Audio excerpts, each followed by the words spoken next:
everyone, welcome to my podcast. I am Amanda and I'm coming to you from North Carolina. I just wanted to say a warm welcome to everybody. I know that there's a lot of new viewers out there, our new subscribers, and so thank you and thanks for coming with me on my fiber arts journey. I thought I would just drop in and do a little update.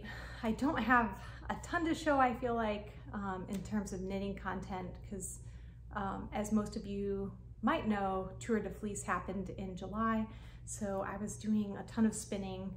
Well, what I felt like it was a ton, but didn't come close to my previous years in any way, shape, or form, but still happy with my progress. And it's always fun to see all the spinning. It's almost like Christmas in July in a sense, because my Instagram feed just gets flooded with all these beautiful pictures of yarn that people spin. So with that, we'll just go ahead and get started. So my first object is a almost finished object. I just have to weave in the ends and block it, but this one hasn't been shown on the podcast yet, but this is the Etta tee. I think it's a Barocco pattern, and I just knit mine out of DanDoh yarn. It's 100% linen yarn. Let me move this little strap, but yeah, it's 100% linen yarn, so it does have a kind of a rough texture to it, but I think once it's blocked, I've always heard that linen softens up, so looking forward to that. But it was a super easy pattern. I really like the little design along the yoke.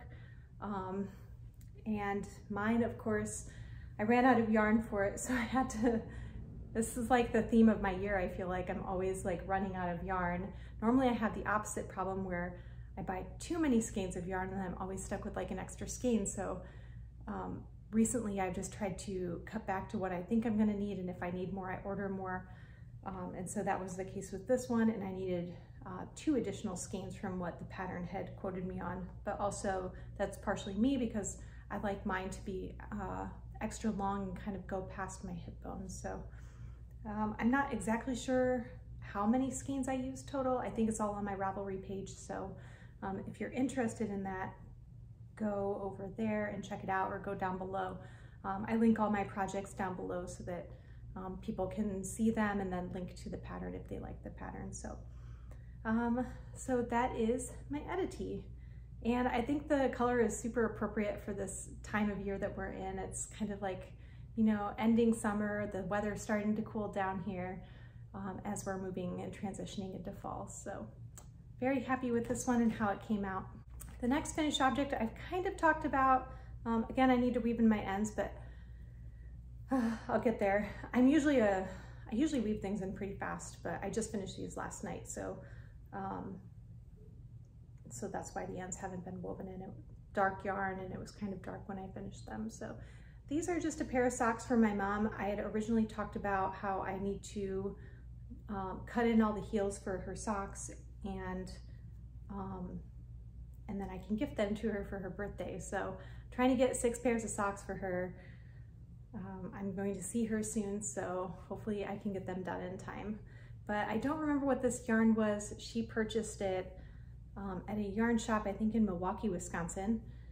And it's a little bit on the rougher side. It almost reminds me of like a Regia yarn or something like that. I know it's not, but that's kind of the texture and the hard wearingness that hopefully she'll get out of this yarn. So, and then the cuffs, toes, and heels are all out of Cascade yarn in just a navy blue colorway. So that's how I typically deal with the heels, toes, and cuffs. I either use minis or I have a variety of solid colors that can hopefully get me through several pairs of socks. So that is another finished object.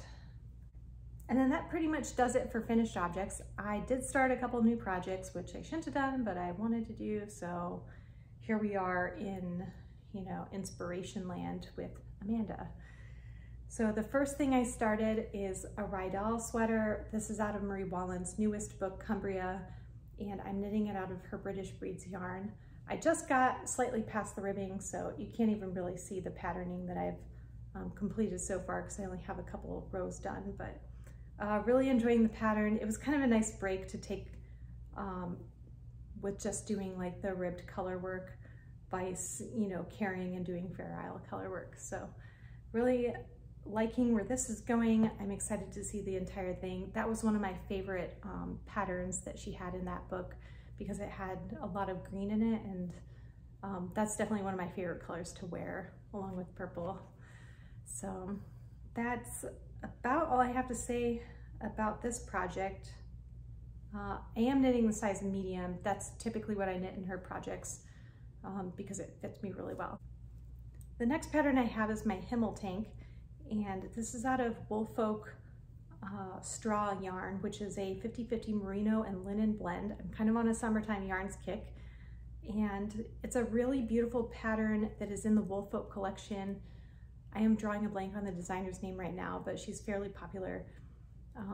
So the pattern itself was a little bit pricey given that it was a tank top, but I think in some ways it's worth it because there's a lot of different techniques that are being used in the pattern itself. So this is kind of what the patterning looks like up close. And then at the bottom, there's going to be darts kind of along the waistline, kind of along the waistband here and here. And then there's going to be a nice band at the bottom. And so the same thing went for this one. I knew I was going to probably run out of yarn, so then I had to order 2 more skeins. So hopefully I will have enough yarn. I just tend to knit my stuff longer, I guess, than most patterns call for. And then this is an up close picture of what the yarn looks like. So it kind of has a little bit of a hairier quality to it. And that's more than likely the linen fibers that are kind of sticking out or kind of going in different directions, but I like it. I think it'll have good coverage when it's done too. And then the last project that I'm currently working on pretty much full time is another pair of my mom's socks. So this is Fiber Optics yarn, and the colorway is, the colorway is Retrograde, and this is their footsie base, which is a sock yarn base. And I just used a little blue mini skein. I believe this was a Lolo Did It mini skein. And then I'm using Fido, this reddish colorway, for the heels. So nothing too exciting there, but I will post pictures on the Instagram when I get them done because I probably won't have them by the time I air the next episode. I'm hoping to have a lot done next episode because I have made progress on some other projects. I'm just not bringing them to you today because you've seen enough of like the small incremental progress that I've made on those projects. Moving into hand spun yarn, so I finished this one, which is We Tried Our Best, and I feel like this totally epitomizes my time during Tour de Fleece because I didn't get very much done. I did get a lot of singles spun, but I didn't get applied in time for the end of Tour de Fleece. So I liked the name of this colorway because I just felt like it emanated the feeling that I had at the end, like, well, I guess I tried my best. I have some stuff to show, but not much. So going back to this is Hello Yarn, and it is 100% Corriedale fiber. And this was just one of her one-of-a-kind colorways I wanted in a giveaway. So if you spin her fiber, you can just post pictures, and then sometimes she does random drawings in her Ravelry group. So yes, I am happy with the way it came out.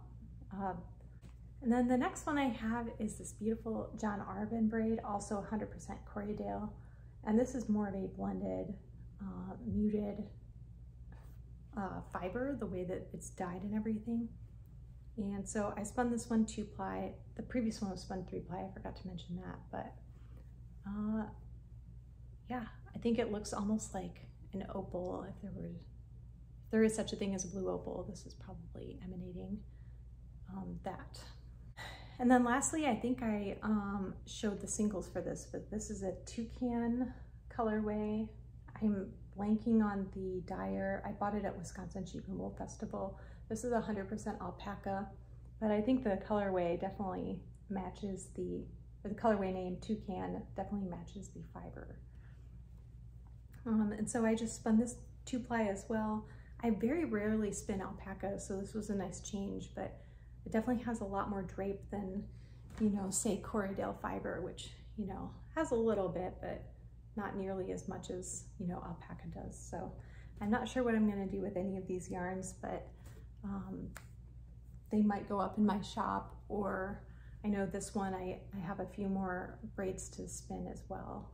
So we will see what I end up making. And with that, I know this was a really short podcast, but I wanted to get one in there before the end of the month, and hopefully I have more next time. Thank you all again for watching and subscribing, and hit the like button if you enjoyed this video, and take care until next time. Bye.